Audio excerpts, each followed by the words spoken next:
Muy buenas noches, bienvenidos a Odisea. Muchos temas hoy, no sé si nos va a alcanzar el tiempo, Nico, con Muchos todo lo que hay temas. para comentar. Buenas noches a todos. Vamos a arrancar, vamos Y sí, yo creo que sí. a quemar ropa. Bueno, ¿qué es Chicone para Vudú? Una conspiración. ¿De sí mismo? No.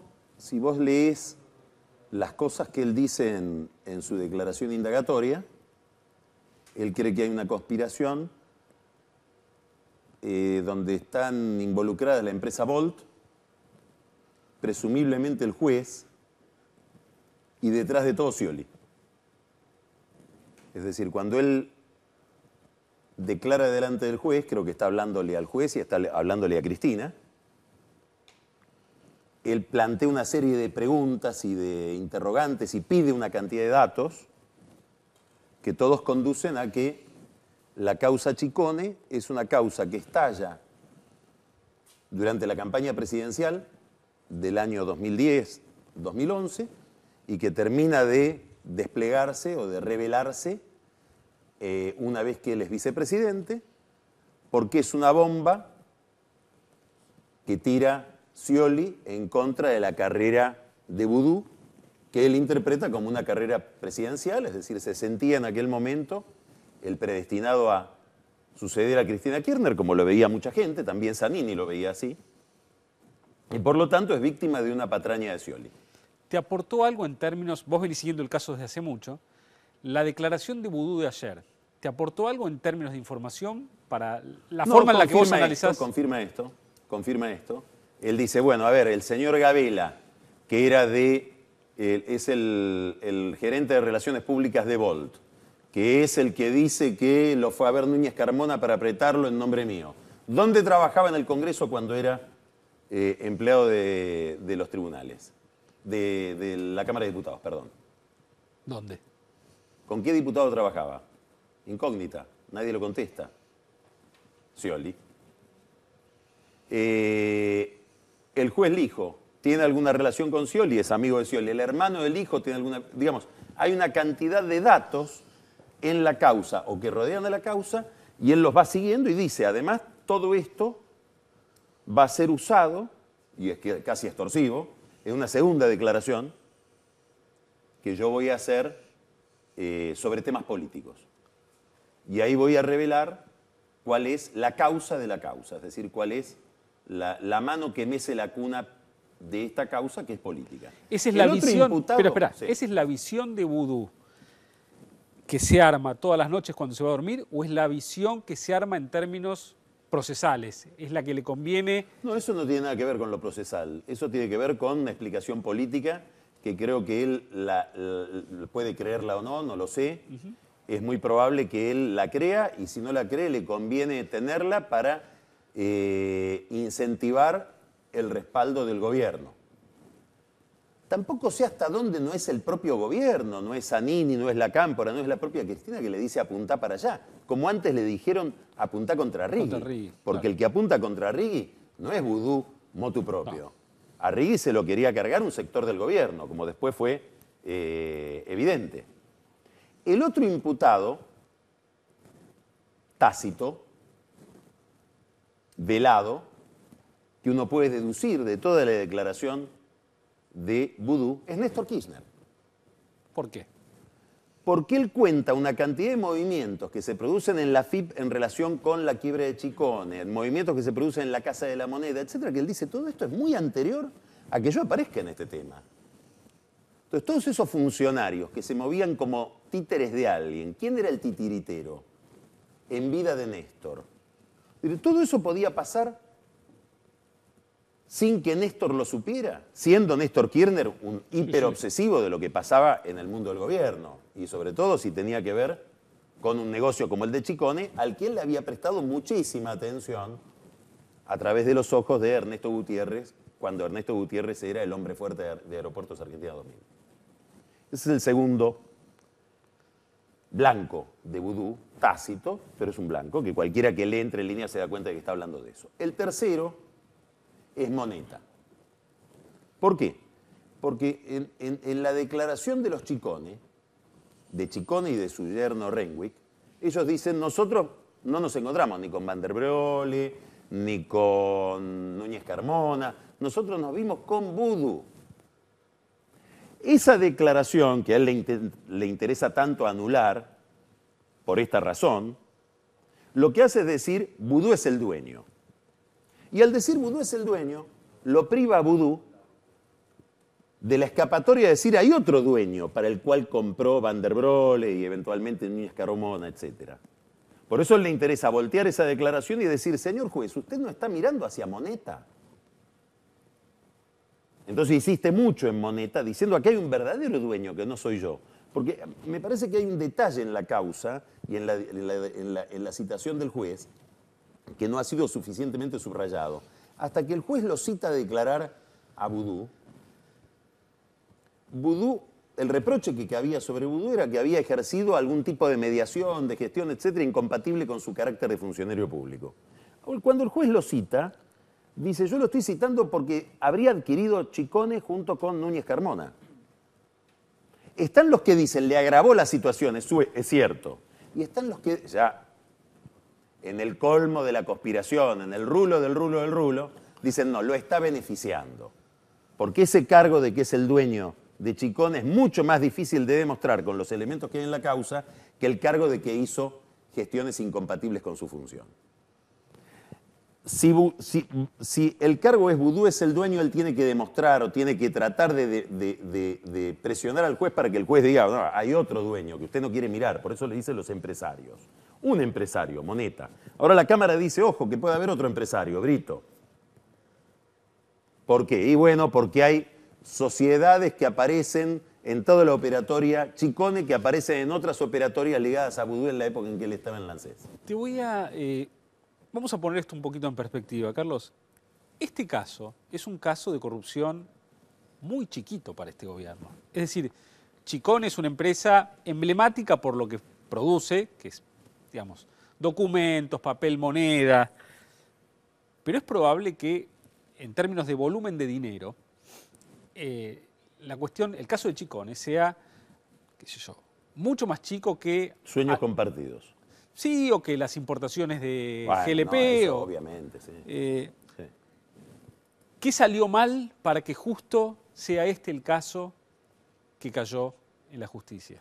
Yo no sé si algo salió mal. Yo creo que en este caso hay varios datos, tiene el caso varias peculiaridades muy interesantes de observar. La primera, la central te diría, es que Vudú es un recién llegado a la política. Es un tipo que no viene de la política. Vudú es un tipo al que se lo encontró Massa en Lancés porque lo habían contratado, él ahora subraya, lo contrató Rodríguez Larreta. Bueno, sí, lo contrataron bajo la gestión de Rodríguez Larreta. Massa se fascinó con Vudú, lo dejó como su heredero en Lancés cuando él va a la jefatura de gabinete. Y ahí Vudú descubre la política. En realidad descubre la política el día que, pasándolo a Massa, le explica a los Kirchner que él es capaz de darles una caja fascinante que es la de las AFJP. Sí. Y a partir de ahí Vudú irrumpe en la política y tiene la enorme ventaja contextual de que estamos prácticamente en una autarquía donde la presidenta, sin control partidario, sin control del gabinete, sin control ni siquiera de su marido, que ya había fallecido, lo toca con la varita mágica y lo nombra vicepresidente. Para espanto, envidia, rencor de todo el entorno de Cristina. De los que habían encargado los sanguchitos aquel día que se iba a decidir. Bueno, los sanguchitos de... Abal Medina. Abal Medina. Te dejo para que vos investigues en el mercado financiero dónde festejó Vudú esa noche que lo habían elegido como vicepresidente. Paso. Entonces, ¿a dónde estoy yendo? Es un tipo que no tiene las regulaciones habituales que tiene un político, que vienen dadas por el espíritu de cuerpo, por los códigos de la actividad. Entonces puede hacer lo que hizo con Rigui, lo que está haciendo ahora, cosas que un político tradicional no haría. Este carácter de foráneo, de injerto dentro del esquema de la pingüinera, lo ha perjudicado enormemente.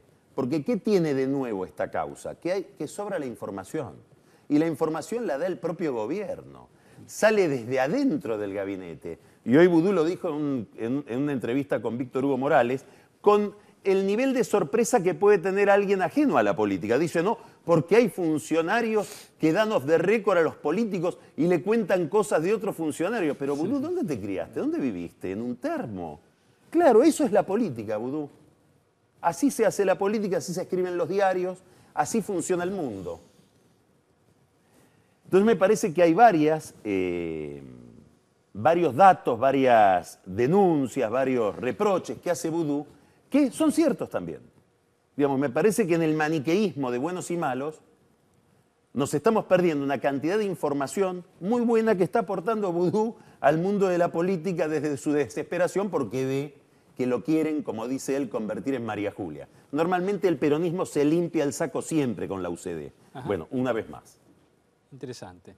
Bueno, yo para contarte tengo que el Banco Central acaba de sacar hace un ratito una circular donde regula las tasas de interés que pueden cobrar los bancos al otorgar, finalmente. La que estábamos esperando. Así es, préstamos prendarios y personales. Entonces se fija un coeficiente que va de 1.25 hasta 2 veces de la tasa de las LEBACs que emite el Banco Central para absorber pesos.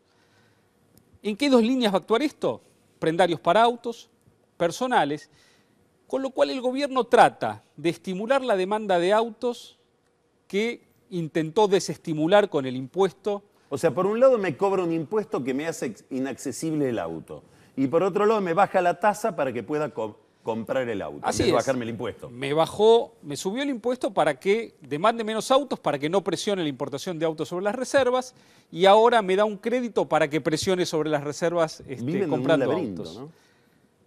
En los préstamos personales, el gobierno presionó para que las paritarias cierren por debajo de la inflación, para que los salarios reales caigan, para que el consumo caiga, para que las importaciones caigan, para que las reservas no caigan, que es la variable organizadora del día a día del gobierno, pero ahora, como me cayó el consumo producto de lo que hice, quiero dar préstamos baratos para el consumo para estimularlo. Bueno, es lo mismo que hicieron con el programa Fondear.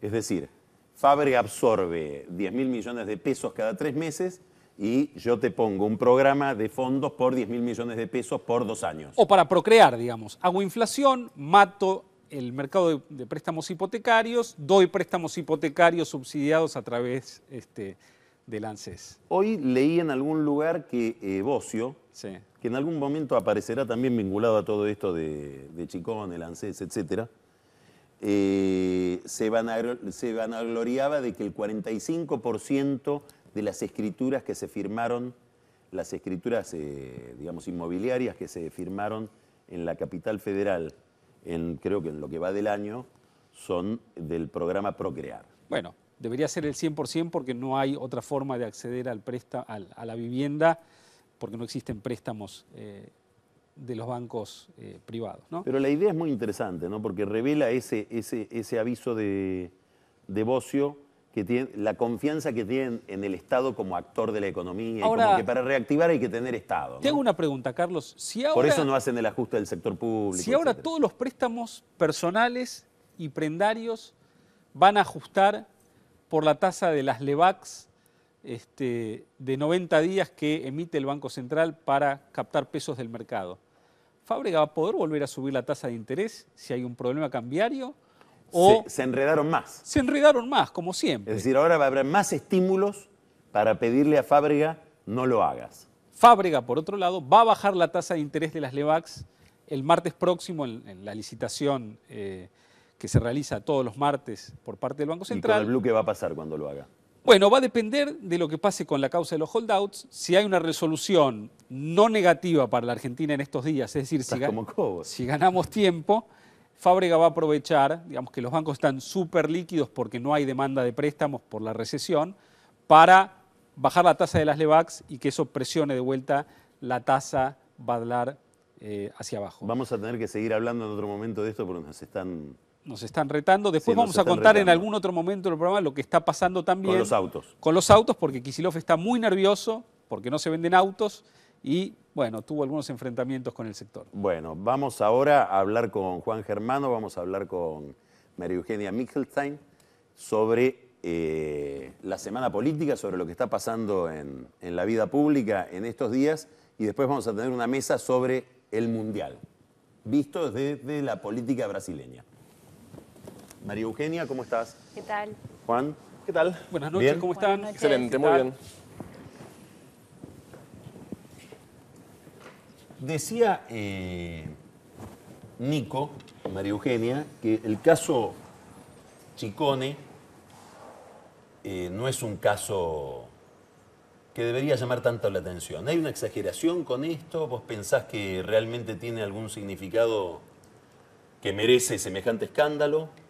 Bueno, desde el punto de vista de la oposición, es una manera de culpar al gobierno que está apoyada por un juez que llamó a indagatoria a un funcionario muy importante, el segundo funcionario después de la presidenta. Desde el punto de vista de la justicia, también es una manera de decir somos independientes, o sea, con esto no se pueden meter.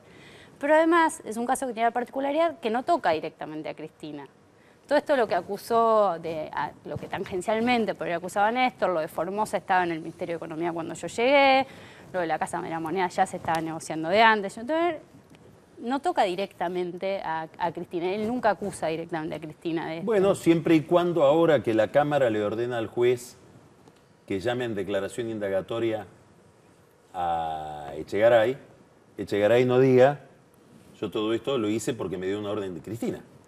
Sí, no creo llama, que suceda, ¿eh? sí llama y llegará No creo que a la suceda. indagatoria. Entonces es un caso que le permite a la justicia mostrar independencia, a la oposición indignarse y que no amenaza directamente a la Presidenta de la Nación. ¿Cómo está impactando esto en la sociedad desde el punto de vista de las cosas que ustedes relevan? Desde el punto de vista cuantitativo, ¿hay algo para contarnos? A ver, es clarísimo. En realidad la opinión pública, nosotros, todos los ciudadanos, armamos opinión como, bueno, o por experiencia directa, nos pasa algo y lo vivimos, o por los medios. Vamos leyendo medios, o 1, 2, 3, 10. Y digo, la justicia tarda muchísimo en definir algo. Nosotros como ciudadanos ya definimos mucho antes. Sí, sí. Quiero decir, en términos de opinión pública, vudú, para la Sí. gente... Habría mucha gente pensando que Vudú ayer a la tarde ya iba preso derechito a tribunales. Acá Pero se a abre un eso proceso voy. judicial de Claro, años. entonces la opinión de la gente es mucho más rápida que la justicia. Y para la gente vudú está O sea, vos definido estás como... diciendo que le estás avisando a todos nuestros amigos que están mirando la tele, cuidado porque dentro de 10 años esto puede ser como las coimas del Senado y haya que hacerle un homenaje al perseguido vudú. No, lo que estoy diciendo es que para la gente vudú Que es culpable. puede pasar. La justicia definirá. Tarda mucho la justicia. Hoy en día vudú es el dirigente con peor imagen. Hoy en día y hace ya casi 4 años. ¿No? Digo, evidentemente... De hecho, ¿Desde cuándo vudú es el...? No, cuando explota el caso... Antes de Ciccone no. No, era obviamente ¿Le desconocido. ganaba a Guillermo Moreno? No, claro que no, pero cuando explota el caso Ciccone, la imagen de vudú, y un poco lo que decía María Eugenia, en una cajita, porque vudú era el que la gente tenía una muy mala imagen, pero en ese momento la presidenta se tenía una muy buena imagen. No logró pasar o ensuciar demasiado en términos de opinión pública, en términos de imagen, a la presidenta. Sí, claramente a Amado Vudú y potencialmente su carrera política. Evidentemente tiene una situación muy complicada. Pero... Hoy, ¿cómo está la imagen de vudú, si tuvieras que te cuento una experiencia, describirlo? Sí. dejamos de medirlo. Porque... Es extraordinario. No, claro, porque... Se te iba tan abajo de la planilla que no... No, porque no había cambios. Era un dirigente con 70 puntos de imagen negativa, todos los meses. Sinceramente, independientemente de los vaivenes de la causa ¿Con judicial... quién otro lo podrías comparar hoy? Delía. No, nos ha pasado esto en su momento con Carlos Menem, nos ha pasado esto en su momento con Delía, con Moyano. Dirigentes que están instalados en la opinión pública con una imagen muy negativa. Muy negativo. Muy negativa. ¿Cómo estás viendo vos toda la polémica que hay alrededor de los medios y el caso Ciccone? Bueno, desde hace ya varios años el kirchnerismo construye política a partir de oponerse a los medios. Y en muchos casos los medios se suben al ring. O sea, en lugar de decir... Le no, hacen caso. Claro, le hacen como el favor de subirse sí, al sí. ring. A ver si nosotros reportamos, no somos parte de la noticia. Entonces, en este caso, desde el principio, o sea, Vudú dice, no, esto es parte de la conspiración de los medios, esto lo están haciendo los medios, esto es culpa de los medios, el juez le da información a los medios, los funcionarios le dan información a los medios. Entonces, en todo caso, lo que están haciendo los medios en este caso es, de alguna manera, colaborar con eso, porque si la cobertura de Clarín y La Nación era bastante distinta en ese sentido. ¿Qué notaste? Y lo que yo noté es que la cobertura de La Nación se limitaba más o menos a contar lo que había pasado en la indagatoria, según la misma indagatoria que había publicado, y que Clarín estaba más con lo que según fuentes del juzgado había pasado ahí adentro, etcétera. Entonces, y en ese sentido se separaron bastante y Clarín está como más subido al ring, me da esa sensación que La Nación. Y mañana yo creo que para la cabeza de Vudú se va a terminar de subir, porque muy probablemente mañana en la tapa de Clarín o en alguna página bastante visible del diario, podemos llegar a encontrarnos con una foto de Mañeto con Scioli. Y si Vudú cree que todo esto nace de una conspiración de Scioli y los medios concentrados, como dice él, bueno, va a tener ahí la corroboración gozosa de todas sus presunciones. Sí, sí. Bueno, y además es rarísimo que el vicepresidente de un gobierno con 2 mandatos no tenga ninguna chance de ser candidato. Ninguna chance de ser candidato. Duhalde fue candidato de Menem. Obviamente, bueno, el vicepresidente de la Rúa había renunciado, pero nadie habla del... O sea, vos sos de la teoría de Vudú, entonces, que esto era para que no fuera candidato. No soy de esa teoría, pero es raro, o sea, es rarísimo es como también. Dan Quayle. Claro, es alguien que no existe. O como Spiro Agnew, o sea, es alguien que... Con independencia de la suerte de Vudú como, llamémosle dirigente político, a mí me cuesta llamarlo dirigente político a Vudú, por las razones que expuse cuando arrancamos el programa. Pero ¿qué impacto tiene este tema, el tema Ciccone, y en general los temas que tienen que ver con calidad de la vida pública, transparencia institucional, corrupción en la campaña electoral? Mira, el que primero te puede responder eso es Nicolás. Quiero decir, los temas institucionales, llamémoslo corrupción, van a pegar en la opinión pública si el bolsillo personal no está tan bueno como estaba antes. ¿Sos un idealista? No, digo, es así, lamentablemente es así. Digo, porque nosotros como sociedad tenemos una tolerancia bastante alta a la corrupción. Digamos, en el día a día. O sea, para vos hay un pacto mafioso por el cual la gente pacta con el político. Si me das bienestar, te tolero Mira, si las tropelías, y si me empieza a faltar plata y no me das bienestar, te pongo un Chacho Álvarez para que te investigue. Digo, ahí evidentemente los temas de corrupción pegan estrictamente cuando pasa eso. Digo, y aún más, tenemos que ahondar un poquito más para saberlo. ¿Por qué digo esto? Si uno pregunta hoy en día cuál es el principal problema de los argentinos, son 2, economía e inseguridad. ¿La corrupción cómo aparece? La corrupción aparece con 3% de las menciones. No es una en el espontáneo, en lo que la gente piensa al momento, no aparece demasiado fuerte. Claro, cuando uno va y pregunta sobre la corrupción en sí misma, evidentemente ahí se ven otras cuestiones, pero en términos generales no. Y digo, en el fondo, esta es una causa que viene de hace mucho tiempo, y la ciudadanía, a ver, son políticos hablando de cosas políticas entre políticos.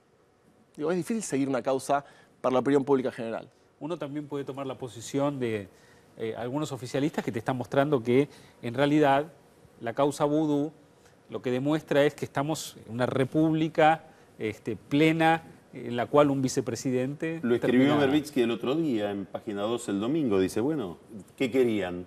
Un vicepresidente juzgado en ejercicio, acá lo tienen, digamos. Es un signo de cómo ha crecido nuestra república. Es casi una broma. Sí, sí. Sobre todo porque él sabe que la información para que esto suceda proviene del propio gobierno y que buena parte de la justicia que lo está juzgando a Vudú es una justicia que acaba de romper con el gobierno, que está rompiendo con el gobierno y no una justicia enteramente independiente, digamos. Acá no hay gloria en ningún lado en esta historia.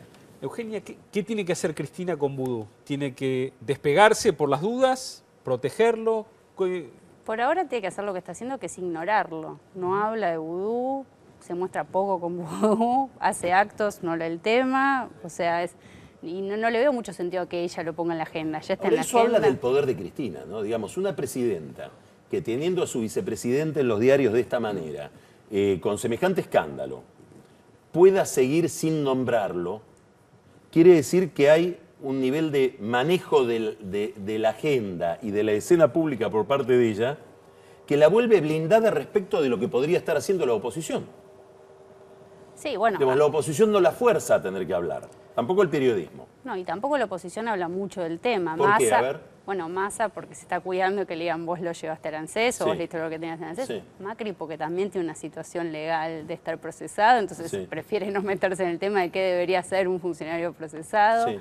Que todavía no está procesado Vudú, dicho sea de paso. No, es verdad. Tiene 10 días el juez, ¿no? Para procesarlo. O sea que incluso si lo fuera a procesar sería en pleno mundial, o sea que no sé cuánta atención se le prestaría a eso en la opinión pública. Y Fauna tal vez porque no se ponen de acuerdo. Digo, a ver cómo es eso. Y así como no se ponen de acuerdo, a ver si hay que acompañar la presentación del gobierno en Nueva York por los fondos buitres, no se ponen de acuerdo en qué decir sobre qué debería ser un funcionario procesado. Entonces, bueno, algunos dicen debería dar un paso al costado, debería tomar licencia, debería renunciar, pero no es una presentación como oficial del partido. No se sabe si Chicone forma parte de los 10.000 millones de euros o no. De los de Lilita. De los de Lilita. Todavía no entraron a la cuenta de Lilita. La novedad de lo de Lilita de medir en euros me parece interesante. Bueno, porque estaba hablando del Club de París, Sí, seguramente, claro. de la quita que no hicimos o que no pedimos. Quiere decir que vos, María Eugenia, ves que este caso no lo está aprovechando estrictamente nadie. La justicia un poco lo está aprovechando. ¿Cómo? Para demostrarse independiente, para llamar a declarar un vicepresidente en ejercicio. Hay que ver qué pasa a partir de ahora, digo, ¿no? ¿Qué decide hacer la Cámara? ¿Qué decide hacer Lijo? O sea, vos partís de la hipótesis de que la justicia se repliega sobre sí misma como un poder corporativo y le está mandando un mensaje al país, digamos. Bueno, como un poder corporativo, como un poder independiente de la República que busca establecer los límites. Pero hablas de la poderes. justicia, como si Sí, fuera del poder un judicial, colectivo. del Poder Judicial. Ujú. ¿Y por qué será eso? Bueno, se está terminando el kirchnerismo, están viendo que tienen efectivamente más independencia de ahora en adelante, y también porque los jueces, ellos también se sienten independientes, no es que el juez se sienta... ¿Y cuánto ayudará o no a esto que estás marcando toda la intención del gobierno de llevar adelante el año pasado una reforma judicial, como no lo logró mandar gente de la Cámpora al Consejo de la Magistratura, a los secretarios de juzgados? Digamos, hay un avance burocrático del gobierno. Bueno, sí, sobre la Campagnoli, justicia. sobre Riantes. Entonces, obviamente, esto es una manera de decir, bueno, hasta acá llegaron. O sea, esto nosotros vamos a poner algunos límites, porque además, cuando se vaya el kirchnerismo, cuando se vaya Cristina, los jueces van a quedar. O sea, los jueces federales van a quedar. Entonces, se dice, bueno, nosotros nos quedamos y este es el límite que vamos a poner. Juan, Sí. no, yo le quería preguntar si el caso Vudú puede afectar a algún candidato más que a otro. Claro.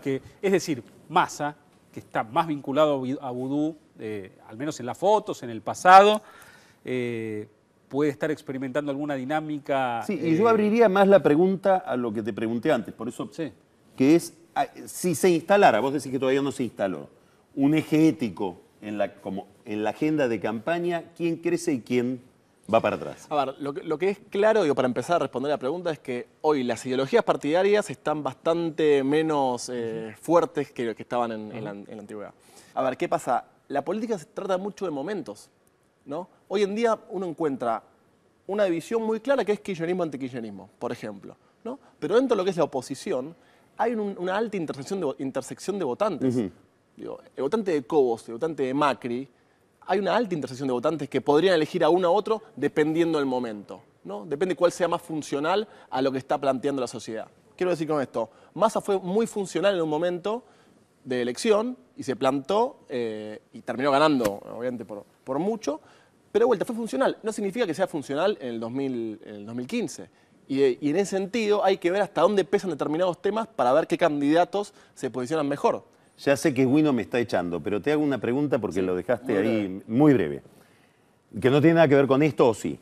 Hay instalada toda una discusión acerca de si hay un agotamiento del peronismo para las próximas elecciones. ¿La gente tiene en la cabeza la división peronismo-no peronismo o es una división que hacemos los enfermos de este tema? Creo que es algo que hacemos los enfermos de este tema, por un lado, pero si bien no está tan claro esta disyuntiva, lo que sí es evidente es que si la economía termina así, o el kirchnerismo termina con una economía muy, muy dolida, eso puede arrastrar a parte del peronismo y, por ejemplo, subir a figuras como Mauricio Macri, que vienen por afuera. Le va a costar un poco más a Wiener, a Cobos, por una cuestión, bueno, tal vez de preconceptos de la ciudadanía. Pero depende cuál sea la situación y el momento, hay determinados candidatos que se pueden subir a ese pedido y otros que no. Muy bien, Bueno, en el próximo bloque Carlos Vinograd, Guido Nehamkis, para hablar un poquito de fútbol mundial, Brasil, Argentina, el Mercosur, el Museo de la Década Ganada. Carola, seguimos en el próximo bloque. Gracias, María Eugenia. Gracias, Juan. Gracias a ustedes.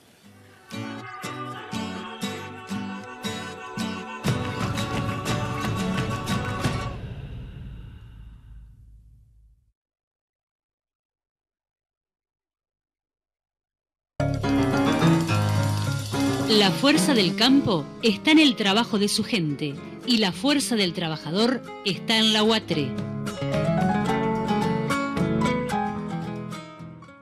En San Martín trabajamos por la inclusión, por eso construimos la primera pileta municipal y antes de fin de año estará terminada la segunda. Renovamos y ampliamos el Centro de Desarrollo Infantil Tren Blanco.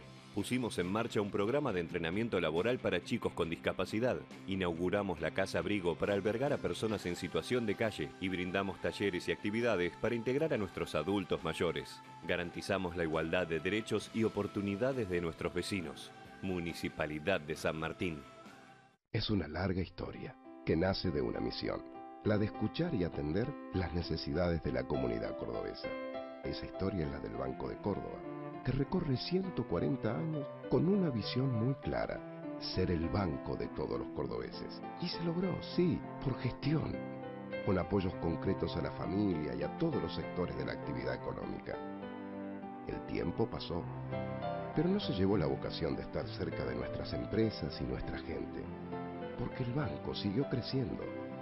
142 sucursales, más de 500 cajeros automáticos y la mejor atención, porque está en todos aquellos lugares que el resto no llega. Pasaron buenas cosas en estos 140 años. Lo bueno es que van a seguir pasando siempre.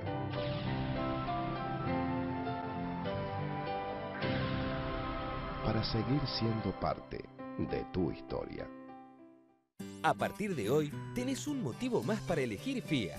Ahora, con la compra de un Fiat, estás aportando a las organizaciones Techo y Ruta 40 porque creemos que ayudar es importante. Un Fiat, una ayuda. El mundo necesita compartir más momentos mágicos. Alimentalos con Arcor. Silfa, laboratorios farmacéuticos auténticamente argentinos.